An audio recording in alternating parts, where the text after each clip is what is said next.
अब हम आगे बढ़ेंगे और जून के महीने पर चर्चा करेंगे। ठीक है, जून के महीने में जब मैं करंट अफेयर्स बना रहा था तो कुछ मुद्दे ऐसे मिले मुझे जहाँ पर जो कि आने योग्य हैं और वो सब रहेंगे आपके सामने। आइए शुरू करते हैं। जून के महीने में आप देखेंगे अस्त्र मार्क 1 का प्रक्षेपण किया गया और ये चर्चा में भी रहा। अब प्रश्न उठता है कि अस्त्र मार्क 1 है क्या? जी, आप सभी जानते हैं कि अस्त्र मार्क 1 एक मिसाइल है।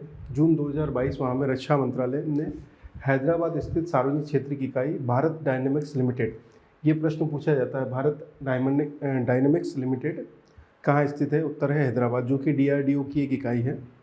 यहाँ पर निर्मित अस्त्र नामक एक मिसाइल का निर्माण किया गया, जो कि हवा से हवा में मार करने वाली, यानी कि एयर टू एयर एक शॉर्ट रेंज मिसाइल है। ठीक है, स्वदेश निर्मित है। इसकी जो रेंज है वो 110 किलोमीटर की रेंज है और इसका विकास आप सभी जानते हैं कि DRDO द्वारा किया गया है। अस्त्र मार्क 1 ये वो मिसाइल है जिसकी हम बात कर रहे थे। इस पर लिखा हुआ है अस्त्र, अगर आप देख पा रहे हो तो। ठीक, चलिए नेक्स्ट क्वेश्चन की तरफ चलते हैं। 30 मई 2022 को प्रधानमंत्री नरेंद्र मोदी ने गोवा स्थापना दिवस पर देश को बधाई दी। बेसिकली हम प्रश्न में ये बता रहे हैं कि 30 मई 2022 को गोवा स्थापना दिवस मनाया गया। प्रश्न दूसरा है, गोवा की आधिकारिक भाषा क्या है? आधिकारिक राज्य भाषा, जैसे हमारी है हिंदी, मध्य प्रदेश में, उत्तर प्रदेश में हिंदी है। गोवा की आधिकारिक राजभाषा क्या है? मलयालम, कोंकणी, तमिल या तेलुगु? मलयालम नहीं होता, मलयालम होता है ना। ठीक है, कहीं कहीं मलयालम लिखा होता है। यह है कोंकणी। ठीक, गोवा स्थापना दिवस 30 मई को मनाया जाता है और आधिकारिक भाषा है कोंकणी। और कोंकणी भाषा के बारे में आप जानते हैं कि भारतीय संविधान की जो 8वीं अनुसूची है, जिसमें 22 राजभाषाओं का उल्लेख है, उन 22 राजभाषाओं में कोंकणी शामिल है। तो भारतीय संविधान की 8वीं अनुसूची ये भी पूछा गया है। ठीक है, ध्यान दीजिएगा। अब इसके बाद में एक ऑपरेशन के बाद में चर्चा करूंगा मैं, वो है ऑपरेशन विजय। ये भी पूछा जा चुका है, गोवा के बारे में जो बात करेंगे। 19 दिसंबर 1961 को भारतीय सेना द्वारा ऑपरेशन विजय आरंभ किया गया था और उसके बाद में फिर गोवा को आज़ाद कराया गया था। गोवा जो कि पुर्तगालियों के कब्जे में था। पुर्तगाली यूरोपीय वाणिज्य कंपनी के रूप में सबसे पहले आए थे 1498 में, आप सब जानते हैं, और स्वतंत्रता प्राप्ति हुई 1947 में हमें। उसके बाद में जो जाने वाले लोग थे उनमें सबसे अंत में यही गए थे 1961 में, पुर्तगाली। फाइनली 30 मई 1987 को गोवा को पूर्ण राज्य का दर्जा प्राप्त हुआ। ये भी प्रश्न पूछा गया है कि गोवा पूर्ण राज्य कब प्राप्त हुआ या गोवा पूर्ण राज्य कब बना?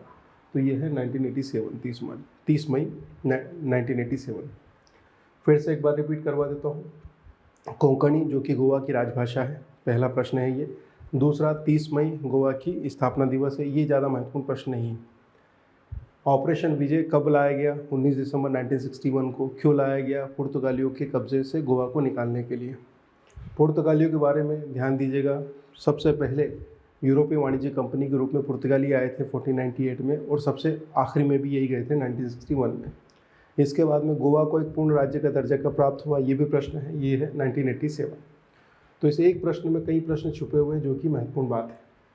इसके अलावा गोवा के संदर्भ में कुछ महत्वपूर्ण बातें हैं जो ध्यान रखनी चाहिए आपको, जैसे कि गोवा का उच्चतम जो बिंदु है वो है सोंसोगोर। ठीक है, इसके अलावा गोवा के उत्तर में, उत्तरी गोवा में तेरखोल नदी बहती है जो गोवा को महाराष्ट्र से अलग करती है। इसके अलावा गोवा की अन्य प्रमुख नदियों में मांडवी तथा जुआरी है। मांडवी तथा जुआरी पर प्रश्न बन चुका है। इसके अलावा चपोरा, रखोल, गलगीबाग आदि आदि आदि है। इसमें नाम ध्यान रखिएगा, तेरखोल, उसमें मांडवी और जुआरी, ये 3 नदियाँ महत्वपूर्ण हैं। गोवा में कौन सी प्रकार की मिट्टी पाई जाती है? तो वो लेटराइट मिट्टी है। गोवा में जो वन्यजीव अभ्यारण्य राष्ट्रीय उद्यान है उसमें ध्यान दीजिएगा, डॉक्टर सलीम अली पक्षी अभ्यारण्य, जबकि doctor Salim Ali national park है वो जम्मू एंड कश्मीर में। डॉक्टर सलीम अली पक्षी अभ्यारण्य यहाँ मिलेगा। इसके अलावा महादेव वन्यजीव अभ्यारण्य मिलेगा, नेत्रावली वन्यजीव अभ्यारण्य, कोटी गोवा वन्यजीव अभ्यारण्य, भगवान महावीर अभ्यारण्य और मोलेम नेशनल पार्क आपको गोवा में देखने को मिलेगा। ये है गोवा का नक्शा। अगर आप इसको देखेंगे तो एक तरफ आपको महाराष्ट्र, दूसरी तरफ कर्नाटक, ठीक है, और तीसरी तरफ कर्नाटका, 3 राज्यों से घिरा हुआ ये स्थल, और इधर अरेबियन सी है। आगे बढ़ते हैं। 1 जून 2022 को विश्व दुग्ध दिवस मनाया गया। विश्व दुग्ध दिवस मनाया गया है, ठीक है। इसी संदर्भ में विश्व का सर्वाधिक दूध उत्पादन करने वाला देश कौन सा है? आप सभी जानते हैं इस प्रश्न का उत्तर है भारत। भारत 1999 से ही 1999 से ही विश्व का सबसे बड़ा दूध उत्पादन करने वाला देश बन गया है। ठीक है, कोई समस्या नहीं। तो पहला फैक्ट जो आपके लिए काम का है वो है 1 जून 2022 को विश्व दुग्ध दिवस मनाया गया। भारत सबसे ज़्यादा दूध का उत्पादन करता है और विश्व के कुल दूध उत्पादन का 22% भारत में उत्पादन होता है। भारत के बाद किसका नंबर है? तो भारत के बाद देखिएगा आप अमेरिका का है, चीन नहीं है। चीन तीसरे स्थान पर है, उसके बाद पाकिस्तान है, फिर ब्राज़ील है।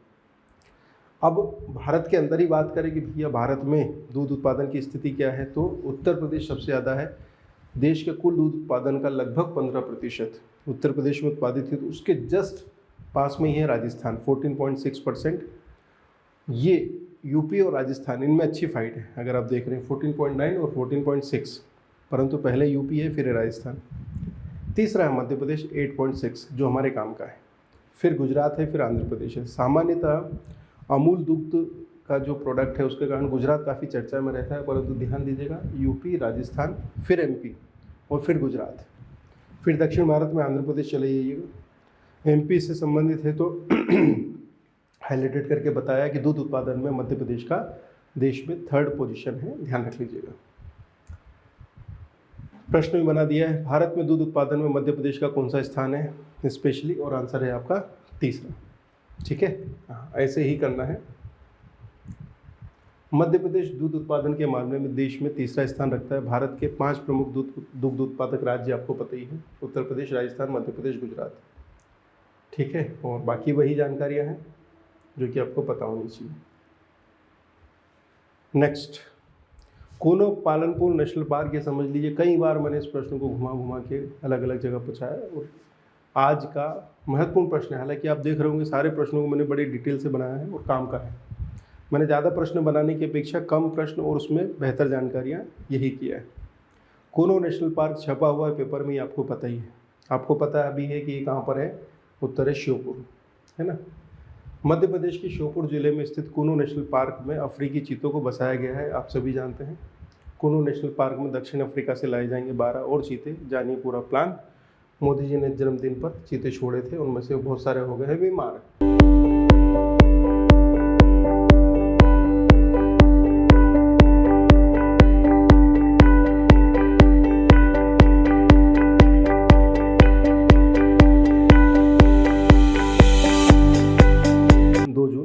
2022 तेलंगाना स्थापना दिवस। प्रश्न ये है कि तेलंगाना एक राज्य के रूप में कब अस्तित्व में आया। चूँकि तेलंगाना अभी ताज़ा बना है ना, तो अभी महत्वपूर्ण है ये। आप ये मत सोचिएगा कि सर तेलंगाना पूछ रहे हैं, बाकी राज्यों को भी रटना है क्या, उत्तर है नहीं, बाकी राज्यों को नहीं रटना है। 2 जून 2014, 2 जून 2022 को तेलंगाना स्थापना दिवस मनाया गया और अस्तित्व आया था 2 जून 2014 को। इस संदर्भ में 2 जून 2014 को आंध्र प्रदेश के उत्तर पश्चिम भाग को अलग कर 29वां राज्य तेलंगाना बनाया गया।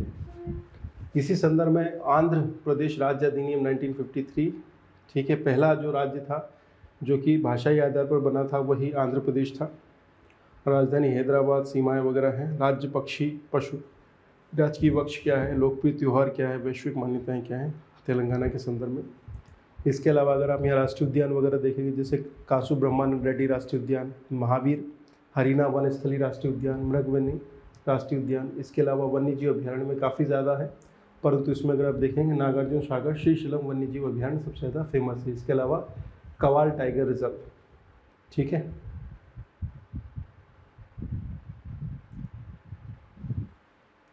अगला क्वेश्चन आपके सामने है, India national centre for biological sciences ने अन्य देशों के संस्थानों के साथ मिलकर डेंगू के उपचार हेतु भारत की पहली व एकमात्र डीएनए वैक्सीन तैयार कर ली है। डीएनए है ना, किसके लिए, डेंगू के लिए।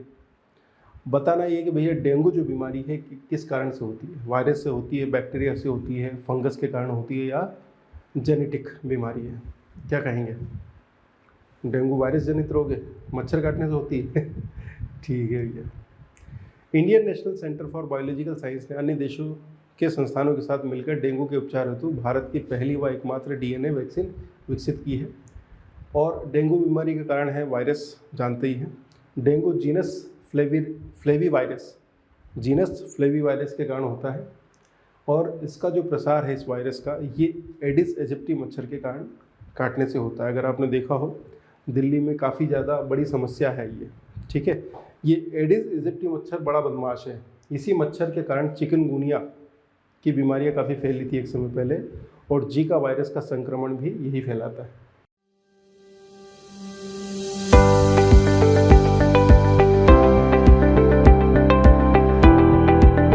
4 जून 2022 खेलो इंडिया यूथ गेम्स 2021 का शुभारंभ कहाँ किया गया? 4 जून 2022 खेलो इंडिया यूथ गेम्स, ये चौथे नंबर के हैं ना, चौथे, और इसके अलावा 5वें अभी हुए हैं। 5वें बहुत महत्वपूर्ण है, चौथे तो आपको पता ही है, चौथे हरियाणा में है। 4 जून 2022 को हरियाणा राज्य के पंचकुला में खेलो इंडिया यूथ गेम्स 2021 का शुभारंभ किया गया है। 2018 से शुरू हुए थे, ये चौथे क्रम के थे। 2021 के खेलों में गतका पंजाब का, कलिरीपट्टू केरल, थांगता मणिपुर और मलखम मध्य प्रदेश के, और योग, ये 5 खेलों को शामिल किया गया था। और इसमें ध्यान दीजिएगा, कलिरीपट्टू पूछा गया है, गतका पूछा गया है, थांगता भी पूछा गया और मलखम भी पूछा गया है। ये किस राज्य से संबंधित है, ये प्रश्न पूछा गया है, ध्यान दीजिएगा। कलिरीपट्टू केरल, गतका पंजाब, थांगता मणिपुर और मलखम मध्य प्रदेश। हरियाणा में खेलो इंडिया यूथ गेम्स का आगाज, डोप टेस्ट के बाद खिलाड़ी ले सकेंगे हिस्सा। शुभंकर लोगो, जर्सी वगैरह सब लॉन्च कर दिया इन्होंने पंचकुला में, हरियाणा के पंचकुला में। आगे बढ़े। पूर्व संप्रति एक्स मतलब यहाँ पर 10 है, पूर्व संप्रति 10 नामक युद्ध अभ्यास जून 2022 में भारत तथा किन अन्य देशों की सेना ने मिलकर किया? संप्रति 10 नामक युद्ध अभ्यास, नेपाल, भूटान, बांग्लादेश, श्रीलंका। नेपाल, भूटान, बांग्लादेश, श्रीलंका। क्या कहना है? आंसर है आपका बांग्लादेश, ना कि श्रीलंका। भारत तथा बांग्लादेश की सेनाओं ने मिलकर जून 2022 माह में पूर्व संप्रति 10 नामक युद्धाभ्यास किया, जो कि बांग्लादेश के जशोर सैन्य स्टेशन पर आयोजित किया गया है। ठीक है, भारत और बांग्लादेश।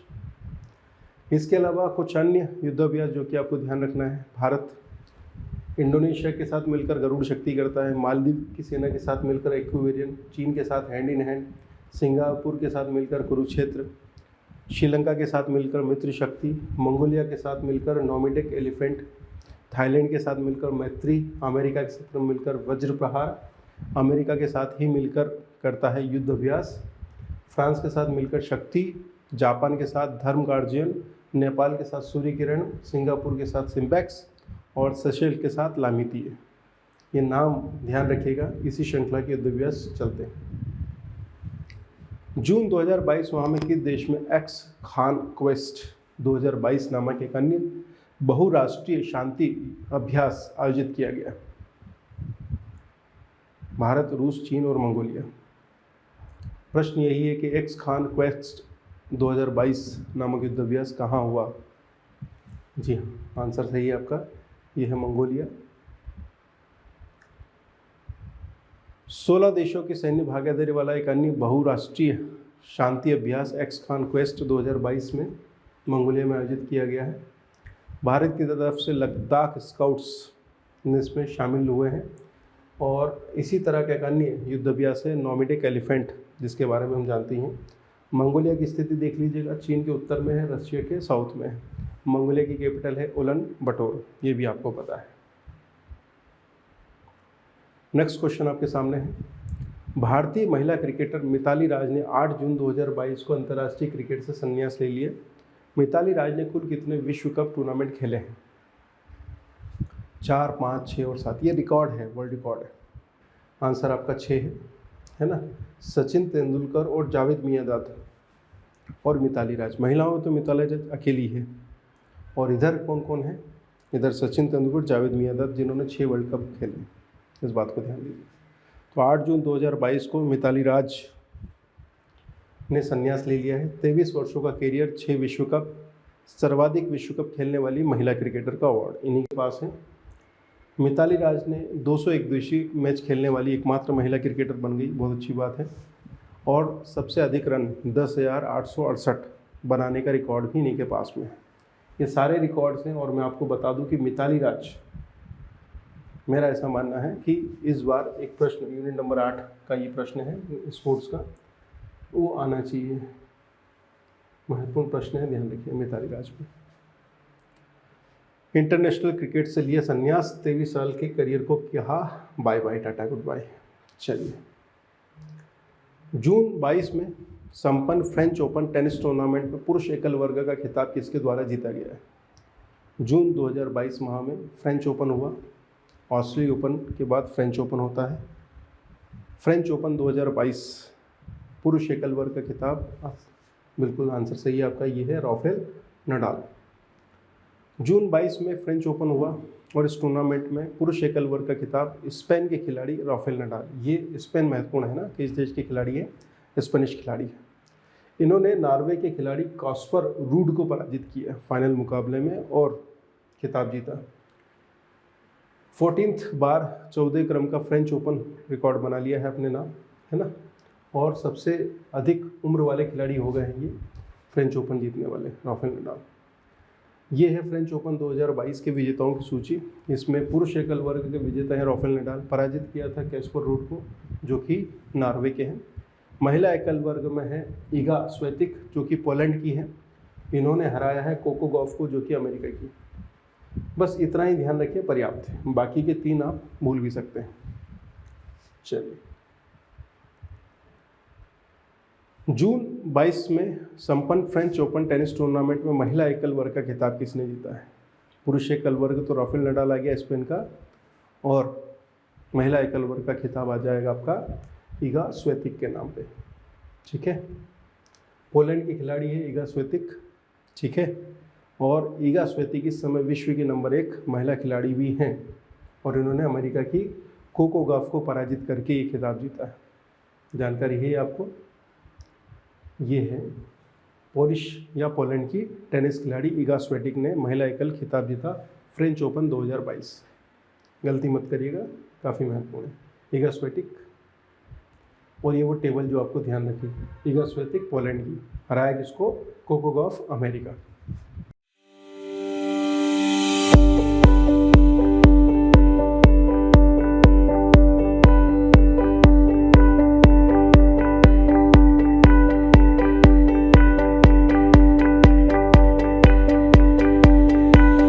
जून 22 में एजियन सागर को लेकर किन 2 देशों के मध्य तनाव देखा गया? एजियन सागर, इसकी लोकेशन भी महत्वपूर्ण है, ध्यान रखिएगा।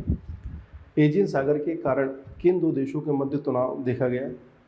तुर्की और ग्रीस, तुर्की ईरान, ग्रीस और जर्मनी और फ्रांस। एजियन सागर की लोकेशन पता होगी तो काम हो जाएगा जी। आंसर है तुर्की और ग्रीस। तुर्की और ग्रीस एक्चुअली यहाँ पर कहीं संधियाँ हुई है जिसको लेकर दावा है दोनों देशों का कि एजियन सागर का एक बड़ा भाग इनके पास में है। एजियन सागर, सबसे पहले देखिए एजियन सागर है क्या। तो मेडिटेरियन सी देखा आपने, मेडिटेरियन सी का उत्तरी जो भाग है वो है एजियन सागर, जो कि आप देखेंगे एक तरफ तुर्की से लग रहा है और दूसरी तरफ आप मिलेगा ग्रीस यानी कि इटली से, यूनान की तरफ से। तो ग्रीस तथा तुर्की के मध्य एजियन सागर है और यही तनाव का मुद्दा है। एजियन सागर भूमध्य सागर का एक भाग है। पश्चिम में ग्रीक प्रायद्वीप यानी कि यूनान प्रायद्वीप और पूर्व में एशिया माइनर यही क्षेत्र है, ठीक है। एजियन जो है वो डार्डेनस, मार्मरा सागर और बास्पोरस के जलदमनु मध्य के माध्यम से काला सागर से जुड़ा हुआ है, ब्लैक सी से, ठीक है। जबकि क्रेते द्वीप दक्षिण की सीमा को निर्धारित करता है। क्रेते द्वीप ये है, क्रेट आइसलैंड। तो एजियन सागर का ये वाला भाग आपको देखने को मिलेगा, क्योंकि इसके दक्षिण में जाएंगे तो ये मेडिटेरियन सी है। वस्तुतः ये मेडिटेरियन सी का ही जो एक्सटेंशन है वो यही है, ठीक है भाई। चलिए नेक्स्ट क्वेश्चन की तरफ चलते हैं। डोम्बारी बुरु नामक स्थल जून 2022 माह में चर्चा में रहा। डोम्बारी बुरु का संबंध किससे है? बताओ भैया। डोम्बारी बुरु, डोम्बारी बुरु बिरसा मुंडा, टंटिया भील, खाजिया नायक या रानी लक्ष्मीबाई? आंसर है आपका बिरसा मुंडा। 9 जून 2022 को बिरसा मुंडा के निर्वाण दिवस के अवसर पर उनके जन्म स्थान उलीहातू तथा उनकी कर्मभूमि डोम्बारी बुरु में उनकी प्रतिमा का माल्यार्पण किया गया। ध्यान दीजिएगा, 9 जून 2022 बिरसा मुंडा का निर्वाण दिवस, जन्म स्थान है उलीहातू और उनकी कर्मभूमि डोंबारी बुरु, जहाँ पर उन्होंने क्रांति का नेतृत्व किया था, आदिवासियों को इकट्ठा किया था। बिरसा मुंडा के बारे में बेसिक जानकारी पता ही है आपको। 1875 जन्म है, झारखंड के उलीहतू में। इनका विख्यात नाम जो है धरती अब्बा या जगत पिता, धरती अब्बा या जगत पिता। और अगर आप देखेंगे तो मुंडा विद्रोह, जिसे महान विद्रोह भी कहा गया, उलगुलान भी कहा गया, झारखंड क्षेत्र के छोटा नागपुर पठार में हुआ था। और जो इनकी मुंडा जनजाति की जो पारंपरिक कृषि व्यवस्था है, जिसको बोलते हैं खुट्ट-कट्टी, इसको बचाने के लिए जमींदारों के विरुद्ध विद्रोह हुआ था, जिसमें महिलाओं ने भी सहभागिता की थी और नेतृत्व किया था बिरसा मुंडा ने। इनको गिरफ्तार किया गया और फरवरी 19 में बिरसा मुंडा को सिंहभूम होना चाहिए, सिंहभूम में गिरफ्तार किया गया, रांची जेल में डाला गया और वहीं पर 1900 में इनकी मृत्यु हो गई थी।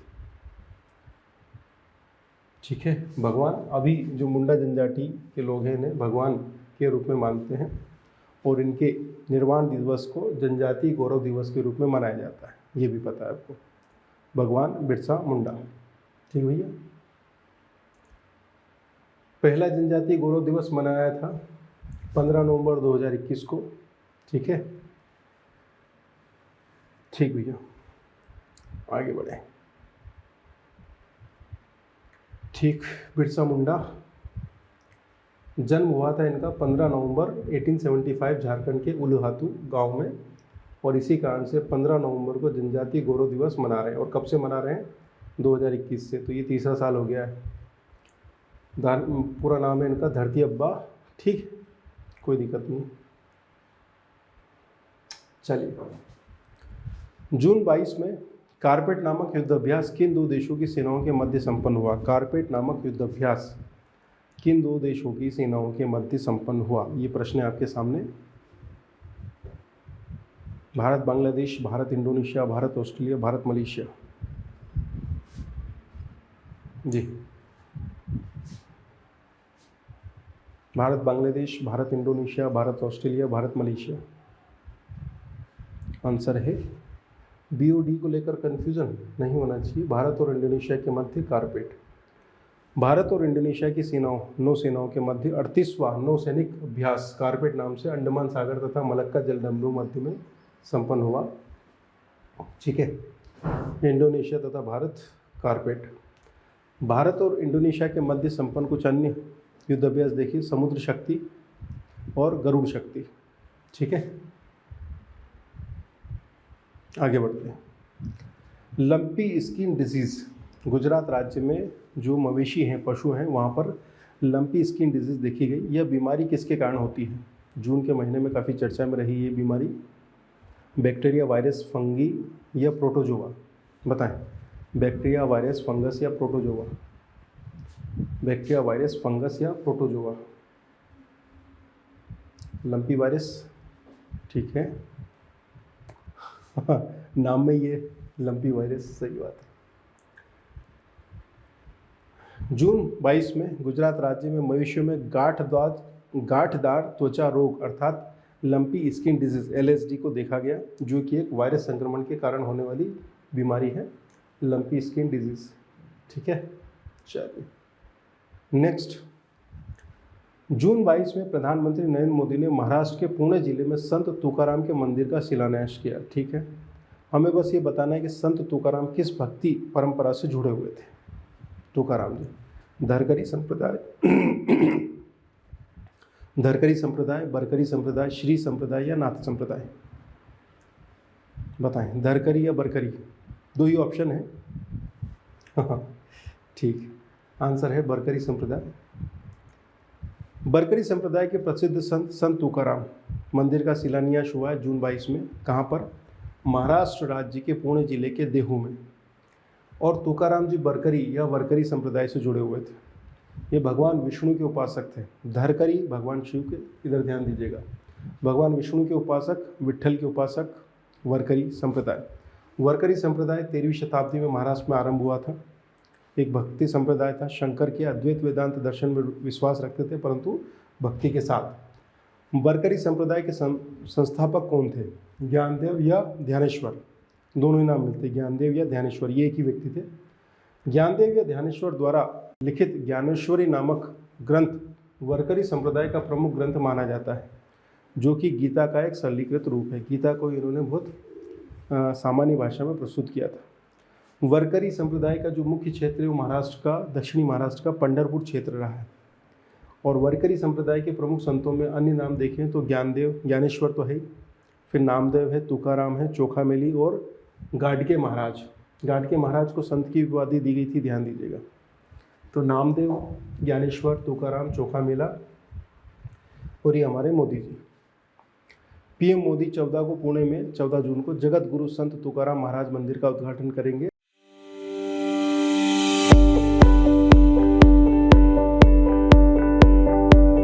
जून 22 में थेरी मरुस्थल चर्चा में रहा। थेरी मरुस्थल देश के किस राज्य में स्थित है? आंसर है तमिलनाडु। थेरी मरुस्थल तमिलनाडु राज्य में स्थित एक छोटा सा मरुस्थल है जो तमिलनाडु राज्य के थूथुकुडी जिले में स्थित है। और थेरी मरुस्थल क्यों बना, इसको लेकर जून के महीने में काफ़ी चर्चाएं हुई। ये है थेरी मरुस्थल, तमिलनाडु में है। क्यों बना है इसको लेकर अभी भी सिर फुटबॉल जारी है। ठीक, तो ये गड्ढा है, ध्यान रखना। इस तरह के 2-4 गड्ढे एमपीपीएससी देते ही है। ठीक, थेरी मरुस्थल तमिलनाडु राज्य में स्थित एक छोटा सा रेगिस्तान है। इसमें लाल रेत के टीले हैं, यह थूथुकुडी जिले में स्थित है। लाल टीलों को तमिल में थेरी कहा जाता है। इनमें क्वार्टरनरी युग की तलछट शामिल है और यह समुद्री निक्षेप से बने। बहुत कम पानी और पोषक तत्व धारण क्षमता है। टिब्बा ऐसा है वैसा है। ठीक, चल अगला चलते हैं। ऑपरेशन संकल्प भारतीय नौसेना द्वारा कहाँ संचालित किया गया? ऑपरेशन संकल्प की बात हो रही है। फारस की खाड़ी, ओमान की खाड़ी, उपरोक्त दोनों, या बंगाल की खाड़ी? सही बात है, आंसर है उपरोक्त दोनों। भारतीय नौसेना द्वारा जून 22 माह में भारतीय जहाज़ों की सुरक्षा के उद्देश्य से फारस की खाड़ी तथा ओमान की खाड़ी क्षेत्र में ऑपरेशन संकल्प संचालित किया गया। गल्फ ऑफ ओमान तथा गल्फ ऑफ पर्शिया, यहाँ पर हम लोगों ने क्या किया, अपने जहाज नौसैनिक शक्ति का प्रदर्शन किया और कहा कि भैया बस हम अपने जहाज़ों की सुरक्षा को देख रहे हैं। वस्तुतः हम अपनी समुद्री शक्ति को नाप रहे थे।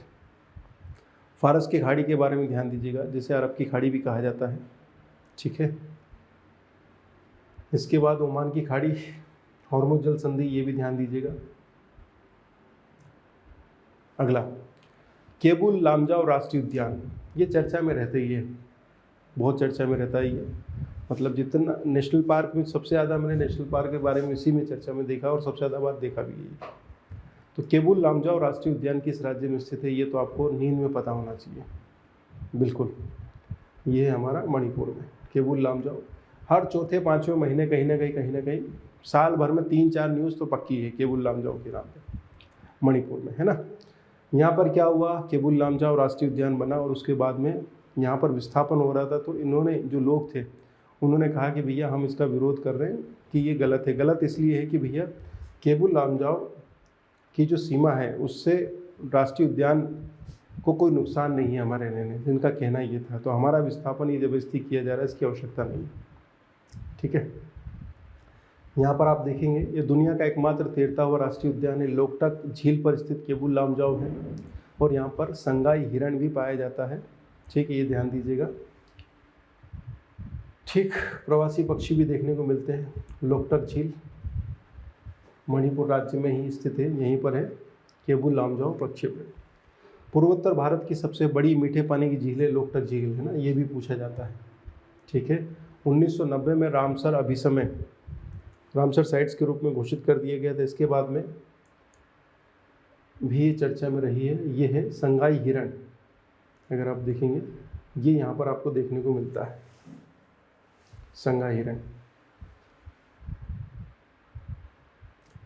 संगाई हिरण के बारे में भी प्रश्न पूछे गए हैं। संगाई हिरण का स्थान, सींग वाला हिरण या संगाई, ये मणिपुर का राज्य पशु है, ध्यान दीजिएगा। ठीक है भैया, चलिए ठीक, आगे बढ़े। जून 22 माह में यूक्रेन ने काला सागर स्थित स्नेक आइलैंड पर मिसाइलों से हमला कर रूसी सेना को क्षति पहुंचाई। स्नेक आइलैंड सांपों वाला आइलैंड है ना, ध्यान रखना। काला सागर से निम्नलिखित में से किस देश की सीमा स्पर्श नहीं करती? काला सागर में स्नेक आइलैंड चर्चा में रहा, ठीक है, बहुत अच्छी बात हो गई। स्नेक आइलैंड कहाँ पर है? ब्लैक सी में, ये भी पता हो गया। अब एक बेसिक प्रश्न जो बनता है कि भैया ब्लैक सी से कौन सा देश संपर्क में नहीं है, या किस देश की सीमाएं काला सागर से नहीं जुड़ती है? यूक्रेन, रोमानिया, बुल्गारिया जुड़ती है तीनों। इसका मतलब आंसर हो जाएगा डी। स्नेक आइलैंड काला सागर में स्थित है। यहाँ पर यूक्रेन ने स्नेक आइलैंड पर हमला किया, रूसी सेना को क्षति पहुँचाई। और अगर काला सागर में देखें हम, काला सागर में कौन कौन से हैं? उत्तर पश्चिम में यूक्रेन देखने को मिल जाएगा, पूर्व में रूस और जॉर्जिया, दक्षिण में तुर्की है, पहले तुर्की था अब तुर्की हो गया भाई, पश्चिम में बुल्गारिया और रोमानिया। तो ये हो गया हमारा ब्लैक सी। तो मेरा ऐसा मानना है कि ये प्रश्न इस बार बना हुआ है। Turkey, Georgia, Russia, Ukraine, Romania, Bulgaria, ठीक है, ध्यान दीजिएगा। रोमाना बुल्गारिया हो गया है, ठीक है। मैं काम का भाई। काला सागर बास्फोरस जल संधि के माध्यम से मारमारा सागर से जुड़ा हुआ है। तो दूसरी जो जल संधि आपको ध्यान रखनी है वो मैं बता देता हूँ, वो है बास्फोरस जल संधि। ये काला सागर तथा मारमारा सागर, काला सागर तथा मारमारा सागर को जोड़ती है बास्फोरस स्ट्रेट, ध्यान दीजिएगा। एक और जल संधि आएगी डार्डेनलीज, इसमें भी चर्चा होनी है, जो कि सी ऑफ मारमारा तथा एजियन सी अभी देखा था, जो कि मेडिटेरियन सी का नॉर्थ वाला भाग है, ठीक है, इस पर भी बात होनी है। ये देखिए डार्डेनलीज जल संधि के माध्यम से एजियन सागर, तो ब्लैक सी तथा एजियन सी को जोड़ता है डार्डेनलीज जल संधि, जो कि यहाँ पर आपको देखने को मिलेगा। ये है डार्डेनलीज जल संधि, जो कि सी ऑफ मारमारा तथा एजियन सी जो कि तुर्की तथा ग्रीस के मध्य विवाद का एक विषय बना हुआ है, ये भी पता है आपको, ठीक भैया लोग। तो ये मैप लोकेशन ध्यान दीजिएगा। इसके बाद में एक अन्य जल संधि के बारे में बात कर लेता हूँ। यहीं पर, यहाँ पर है केर्च जल डमरू मध्य या केर्च जल संधि। केर्च स्ट्रेट आपको यहाँ देखने को मिलेगी, जो कि सी ऑफ ओजो और ब्लैक सी के मध्य स्थित है, ठीक। आगे बढ़े, यह है केर्च स्ट्रेट, ठीक है, सी ऑफ ओजो और ब्लैक सी के बीच में, ठीक है भाई। अगला प्रश्न, केंद्र सरकार द्वारा सिंगल यूज प्लास्टिक पर पूरी तरह से प्रतिबंध आरोपित कर दिया गया है। ये प्रतिबंध किस तारीख से लागू हुआ है? बस ये प्रश्न है, महत्वपूर्ण है। केंद्र सरकार द्वारा सिंगल यूज प्लास्टिक पर पूरी तरह से प्रतिबंध आरोपित कर दिया गया है। ये प्रतिबंध किस तारीख से लागू हुआ है? 1 जुलाई 2022, 12 अगस्त 2021, एक साल पहले की लगभग को की गई अधिसूचना के आधार पर 1 जुलाई 2022 से केंद्र सरकार ने सिंगल यूज प्लास्टिक पर पूरी तरह से प्रतिबंध लगा दिया है। सिंगल यूज प्लास्टिक पर केंद्र सरकार ने 1 जुलाई से लगाया बैन। जानिए क्यों लगा है प्रतिबंध, ठीक।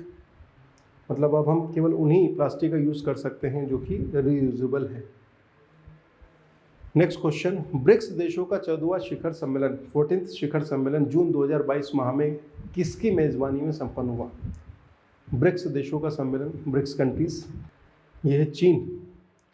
ब्रिक्स देशों का 14th शिखर सम्मेलन जून 22 माह में चीन की मेज़बानी में वर्चुअल तरीके से संपन्न हुआ। इसमें पार्टिसिपेशन किसने किया? रूसी राष्ट्रपति व्लादिमीर पुतिन, चीनी राष्ट्रपति शी जिनपिंग, ब्राज़ील के राष्ट्रपति जाइर बोल्सोनारो, भारतीय प्रधानमंत्री मोदी जी और दक्षिण अफ्रीका के राष्ट्रपति साइरिल रामाफोसा। ध्यान दीजिएगा, महत्वपूर्ण है ये। और 2023 में कहाँ होने वाला, ये अगला प्रश्न है जो कि आपको पता होना चाहिए। ब्रिक्स देशों का अगला शिखर सम्मेलन 15th क्रम का 2023 में दक्षिण अफ्रीका की मेज़बानी में प्रस्तावित है। ब्रिक्स समिट चीन की मेज़बानी में होने जा रहे ब्रिक्स सम्मेलन में वर्चुअली हिस्सा लेंगे पीएम मोदी साहब। ब्रिक्स के बारे में ध्यान दीजिएगा, ऐसा संगठन है जो कि ब्राज़ील, रूस, भारत, चीन और दक्षिण अफ्रीका का एक संगठन है। 2001 में ब्रिटिश अर्थशास्त्री जिम ओ नील ने, ठीक है, ब्रिक्स शब्द गढ़ा थे, जिसमें ब्राज़ील, रूस, भारत और चीन 4 देशों की 4 बड़ी उभरती अर्थव्यवस्थाओं के बारे में अनुमान लगाया था कि एकत्रित हो सकते हैं। 2006 में ब्रिक देशों की पहली बैठक हुई थी। उसके बाद में दिसंबर 2010 में दक्षिण अफ्रीका भी ब्रिक में शामिल हो गया, तो फिर ये बन गया ब्रिक्स। तो आज ब्रिक्स में देखेंगे आप रशिया, चाइना, इंडिया, ब्राज़ील और साउथ अफ्रीका, ये 5 कंट्रीज़ हैं ब्रिक्स में, ठीक है। ब्रिक्स के बारे में ध्यान दीजिएगा कि इसका कोई सचिवालय, मुख्यालय नहीं है जैसे कि WTO या इस तरह के संगठन का है, परंतु ये काफ़ी बड़ा औपचारिक संगठन है। विश्व की कुल आबादी का लगभग 41%, विश्व की कुल GDP का लगभग 24%, वर्ल्ड ट्रेड का लगभग 16% यहाँ पर है, ठीक है। जो ब्रिक्स देशों का सम्मेलन है हर साल आयोजित होता है, ये 4-5 कंट्रीज मिलती है, इनके जो राष्ट्र प्रमुख होते हैं मिलते हैं, ध्यान दीजिएगा। 2021 में भारत ने मेज़बानी की थी, 2022 में चीन ने, 2023 में साउथ अफ्रीका करेगा। 2021 में भारत ने किया था। 13वां ब्रिक्स सम्मेलन कहाँ हुआ था? भारत में हुआ था। ब्रिक्स देशों के अंतर्गत सबसे महत्वपूर्ण एक पहल है जिस पर प्रश्न पूछा गया, वो है न्यू डेवलपमेंट बैंक। 2014 में ब्राज़ील के फोर्टालेज़ा में जो 6ठा ब्रिक्स शिखर सम्मेलन था, उसमें जो निर्णय लिए गए थे उसके आधार पर ब्रिक्स नेताओं ने NDB, न्यू डेवलपमेंट बैंक की स्थापना की कोशिश की थी। NDB के बारे में ध्यान दीजिएगा, इसका जो मुख्यालय है वो शंघाई, चीन में है। ये प्रश्न पूछा गया है और इसने 2018 से काम करना शुरू कर